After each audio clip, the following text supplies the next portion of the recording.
안녕하세요. 제러미 리프킨의 에너지 인프라에 대해 발표하게 될 하나고등학교 이준구입니다. 지구온난화가 우리 사회의 지구에 빠른 속도로 진행하고 있다는 점은 대부분의 석학들이 인정하는 사실입니다. 하지만 이 기후변화에 어떻게 대응할 것이냐는 것은 또 의견이 갈리는 지점입니다.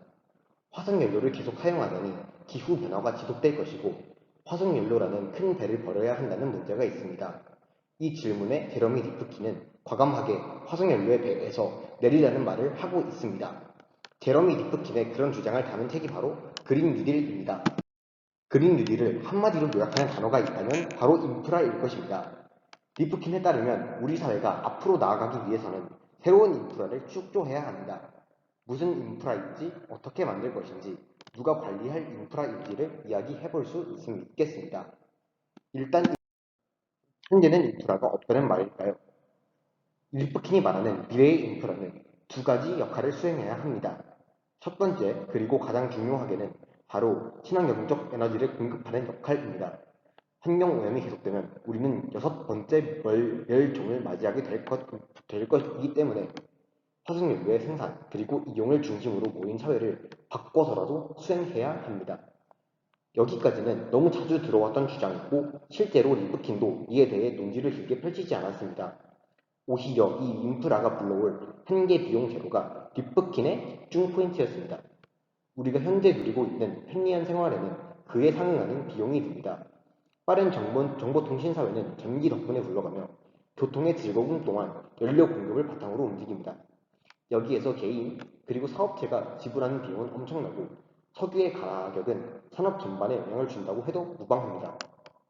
그런데 만일 이런 에너지 공급에 들어가는 비용, 정확히는 한계 비용을 0으로 줄인다면 어떨까요? 에너지 공급의 빈부격차가 없어지고 모두가 풍요를 누릴 수 있을 것입니다.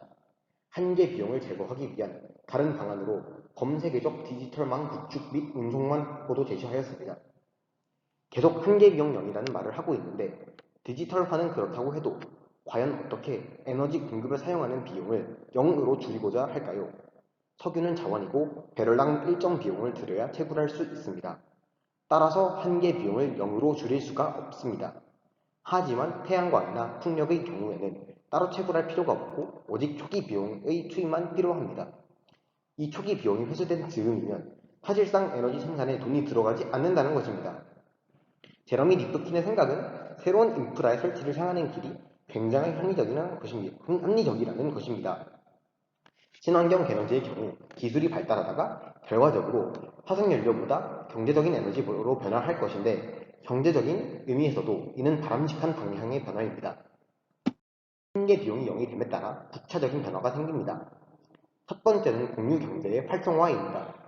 공유경제는 기본적으로 고정된 공급자 없이 사용자와 사용자 간의 거래가 이루어지는 형태입니다. 만일 사용자와 사용자를 연결해 주는데 소모하는 비용이 0이 된다면 공유경제는 날개를 달 것입니다. 이러한 변화를 어떻게 누가 주도할 것일까요? 이 변화는 주민주도적으로 일어나야 한다고 제러미 리프킨은 말합니다. 새로운 인프라는 평등을 가져와야 합니다. 그렇기 위해서는 소수의 기업이 아니라 대중의 손으로 일어나야 합니다. 하지만 대중은 거대 기업에 비하면 자본은 매우 부족한 것이 사실입니다. 무슨 수로 진행할 것인가요? 제러미 리프킨은 퇴직연금, 즉 노동자들의 자본이 핵심이라고 생각하였습니다. 퇴직연금은 투자처를 노동자들의 손으로 결정할 수 있는 민주적인 힘입니다. 퇴직연금을 현재 기구로 가는 석유 산업이 아닌 새로 에너지 산업의 중심이 될 친환경 인프라에 투자하면 새로운 인프라의 성장과 함께 민주화가 일어날 것입니다. 하지만 정말로 새로운 인프라가 민주화가 되려면 필연적으로 정부의 주도가 필요합니다. 투자도 투자이지만 민간 기업들에게만 인프라를 맡겨놓는다면 시민들이 이를 좌지우지할 수 있는 권력이 없고 더 중요하게는 민간 기업들의 핵심 가치는 서비스 제공보다 이윤 추구이기 때문입니다. 그래서 인프라가 시민들을 위한 가치가 되기 위해서는 정부가 주도하고 대중이 이끄는 산업이 되어야 한다는 리프킨의 주장이었습니다. 리프킨의 인프라에 대한 생각을 충분히 살펴보았다고 생각합니다. 그렇다면 여기에서 해결하고 넘어가야 하는 질문이 있습니다. 저는 어떻게 생각할까요? 각 주장에 대한 견해를 말하기 전에 책에 대한 느낌부터 설명하겠습니다. 주장 중에서 가장 저의 이목을 끌었던 주장을 꼽자면 한계비용 논지입니다. 친환경 에너지에 대한 가빌 농박에서 항상 등장하는 주장이 경제성이 부족한다는 사실입니다. 하지만 장기적인 관점에서 친환경 에너지가 경제적인 에너지원이라면 그린 뉴딜은 실현할 만한 목표일 것입니다. 친환경 에너지가 경제적인 면에서 값싼 에너지가 되리라는 생각은 실제로 기업들을 움직이는 원동력이 되리라고 생각하기 때문입니다. 삼성과 같이 꾸준히 이윤을 내고 있는 기업들의 경우 얻은 자본을 쌓아두기보단 재투자하고자 하고 특히 미래를 주도할 기술을 선점하는 데 돈을 쓸 여유가 있기 때문입니다. 만일 친환경 에너지가 한계 비용이 0이 될 수 있는 전망이 있다면 자본은 친환경 에너지에 끌릴 수밖에 없을 것입니다. 또한 저자가 그린 뉴딜이 실행될 경우 여러 일자리가 창출될 수 있을 것이라고 말하는 생각에 일부 동의합니다.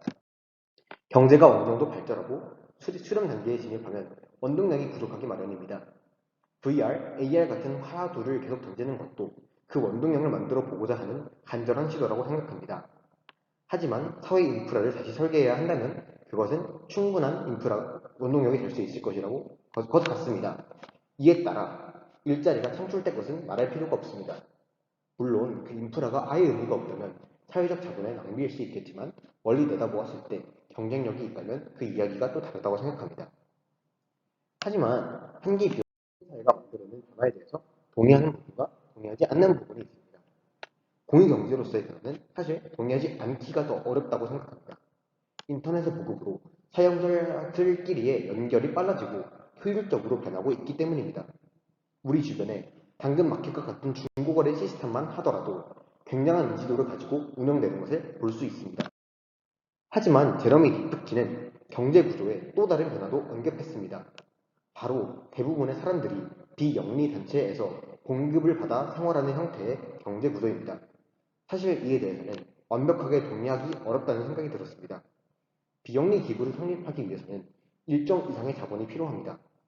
자원봉사자들로만 구성된 형태의 기구이면 좀 부담이 덜하기는 하지만 현재는 공급을 받아 생활하는 구조를 말하고 있습니다. 이렇게 큰 자본에 대해서 책임을 져야 하는 사람이 있어야 하는데 기존의 자본주의적 경제 시스템에서는 하이 리스크, 하이 리턴이라는 보상 시스템이 있었습니다. 하지만 비영리 기구는 하이 리턴을 공식에서 제거하기 때문에 일반적인 기업체만큼 많은 수를 자랑하기는 어렵다는 생각이 들었습니다. 따라서 모든 사람을 고용할 만큼의 비영리 기구가 생기는 것은 비현실적이라고 생각합니다. 이렇게 리프킨과 동의하는 부분도 있고 동의하지 않는 부분도 있지만 인간이 마주친 기후변화라는 문제를 해결해야 하고 이를 해결하기 위해서 민간 기업이 합작해야 된다는 사실은 절대 동의합니다. 이를 해결하기 위해서 앞에서 민간 기업의 중요성을 이야기하긴 했지만 에너지와 같이 공공의 인프라라는 것은 공공의 만큼 시민의 결정권이 들어가야 하고 그것이 정부의 역할이기 때문입니다. 녹색 미래를 기대하면서 해당 에세이를 마치겠습니다. 감사합니다.